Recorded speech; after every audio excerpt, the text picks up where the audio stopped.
Space Coconut. Okay, so I've been gone for a week, and there's a lot of things that I wasn't able to talk about as they happened. I do hope that you had a good Thanksgiving, or just a good week if you don't celebrate it. This video is just going to be a rant about some of the things I missed while I was on vacation. The should be released tomorrow, and we'll go over his adjustments and the patch notes when that drops. Before I get started, be sure to like, subscribe, and hit the notification bell on the video. Your interaction means a lot when it comes to the YouTube algorithm, which will help the channel out as well. So let's start with the level 3 challenges, their adjustment, and their delay. I really think that the delay doesn't actually have anything to do with transitioning players who've already done some of the challenge. While it can probably have some effect, I don't think that this is the only reason. They've delayed the adjustment by a week, which means that many people will have slogged through the less difficult challenges by then, and may have made the progress they needed to reach the end of the tome anyway. Only 1 week will remain until release of the last level by then, so people who were unable to complete the challenges will have a chance to do so before the last level is unlocked over the period of 1 week. This is probably just me reaching, but let me show you this. Dave Richard liked this tweet. It says, "You can make all of gamers on the internet mad at you with your decisions, and still release a game that sells spectacularly well. Twitter and Reddit are tiny but vocal minority fan bases. You can target a different audience." Case study, Pokemon Sword and Shield. Now, my understanding is that there was a lot of stuff going on with that and people weren't happy, but the game still did really well. On the surface, it doesn't really sound like, anything important at all. But let's look deeper and relate it to Dead by Daylight. Some of us, as players of Dead by Daylight, don't like the direction the game is headed, and we dislike many of the decisions that the developers make.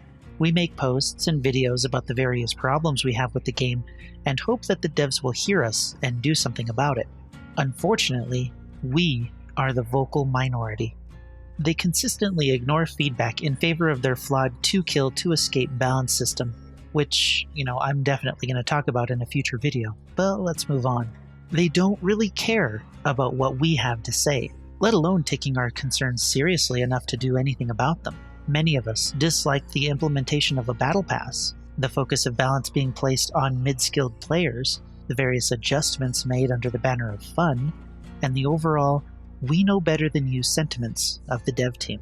This innocuous liked tweet says quite a bit about the devs' mindset in regards to our concerns. The devs don't really care about what their players like or don't like. They care about how many people spend money on the game. As long as people are buying the game, the DLCs, the cosmetics, and the battle pass, they don't feel like they have to actually change anything, which is sad. Enough people have probably purchased tiers due to the difficulty of the tome to make the entire effort profitable, which is fine and dandy for the company. But we as players and consumers will continue to have our concerns delayed or outright ignored as long as people continue giving behavior money. Moving on. The overall reduction of the challenge numbers won't make good challenges. Unfortunately, the majority of challenges are simply harder dailies, which incentivize bullying, trolling, and farming. Thanks to the collective creative might of the dev team, the challenges will probably be the same throughout all future rifts, in the same way that all of the dailies are the same. Heal survivors under certain conditions, hook survivors under certain conditions, rescue survivors under certain conditions, use perks under certain conditions, and so on.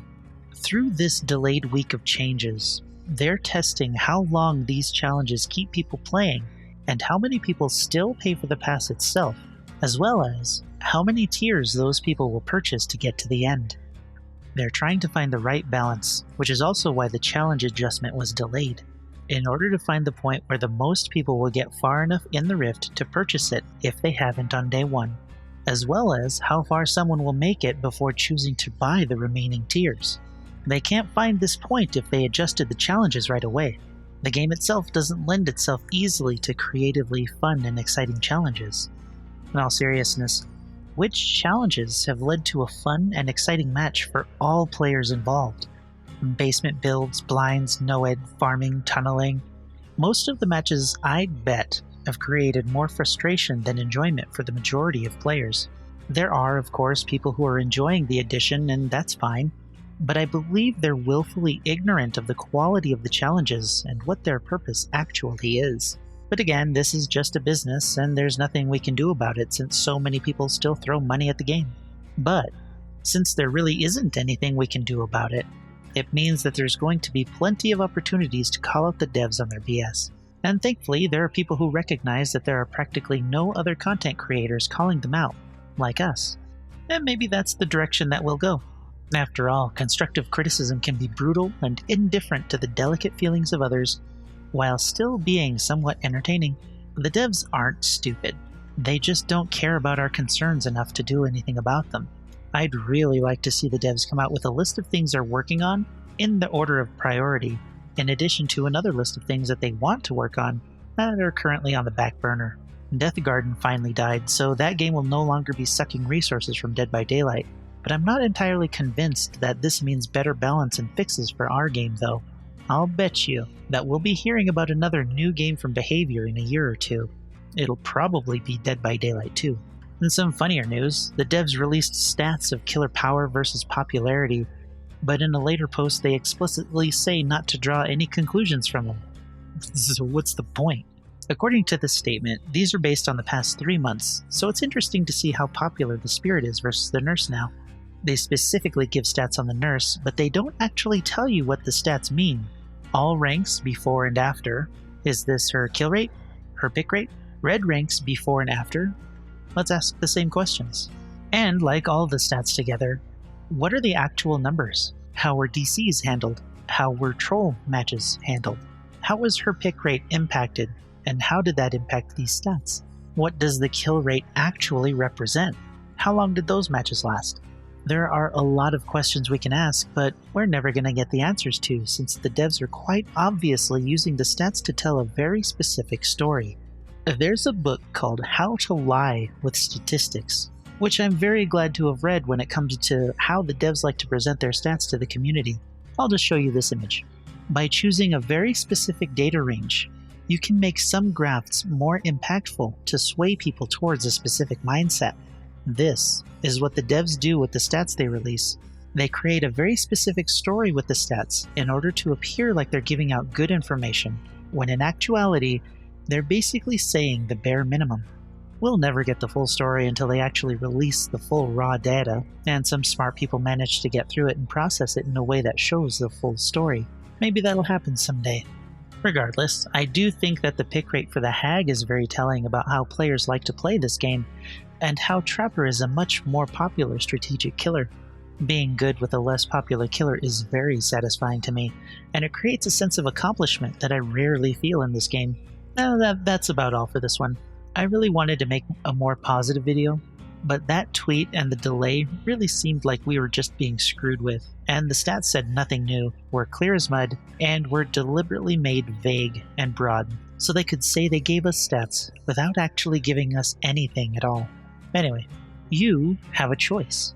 I can work on the Hag guide, some perk studies, some killer studies, or some smaller Hag tutorials like the flanking one I did a while back. Let me know in the comments what you would like to see. The comment with the most likes will get made into a video.